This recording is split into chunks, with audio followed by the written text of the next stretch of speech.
और उन्होंने कहा कि आप पहले हमारे राजनीतिक साथी हो और हमें इस दल को आइए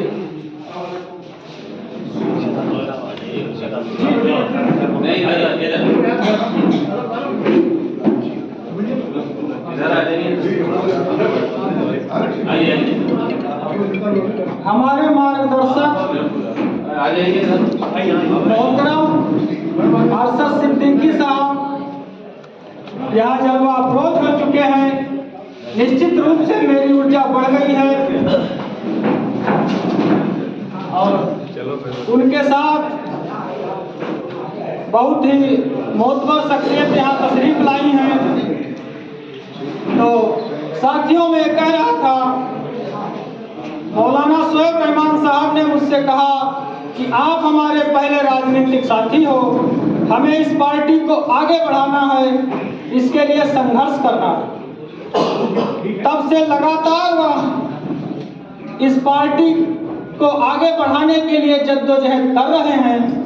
उसी का परिणाम है कि आज हम सब यहाँ एकत्र होकर के इस बात पर चिंतन मनन करेंगे कि पीपुल्स जस्टिस पार्टी को किस तरह से आगे बढ़ाया जाए और किस तरह से इस आंदोलन को जन सामान्य का आंदोलन बनाया जाए।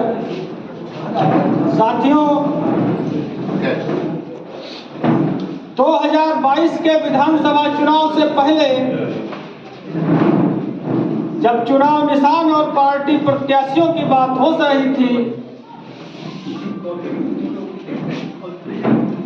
उसी समय तमाम सवाल उठ रहे थे कि आपको ये पार्टी 20 साल पहले बनानी चाहिए थी, तब आपके अंदर ऊर्जा ज्यादा थी। मैं समझता हूं कि उन्होंने सही वक्त पर पार्टी और इस आंदोलन की शुरुआत की। इस वक्त उन विचारों की और उस विचारधारा को आगे बढ़ाने की सबसे ज्यादा आवश्यकता है, जिन विचारों के लिए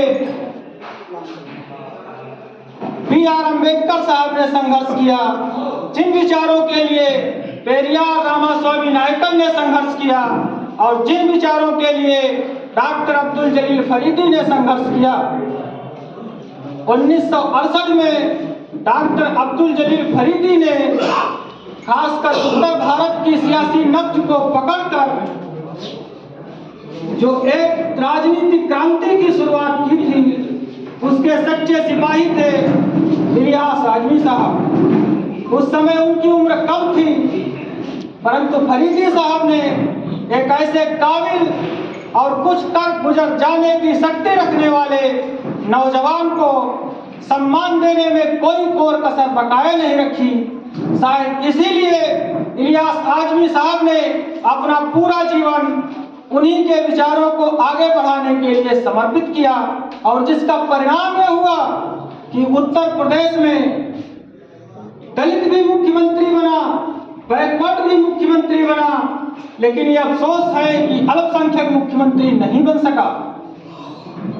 साथियों, ये 50 आदमी भी इतिहास लिख सकते हैं अगर ये यहाँ से संकल्प लेकर जाएं कि हमें पीपुल्स जस्टिस पार्टी को आगे बढ़ाना है।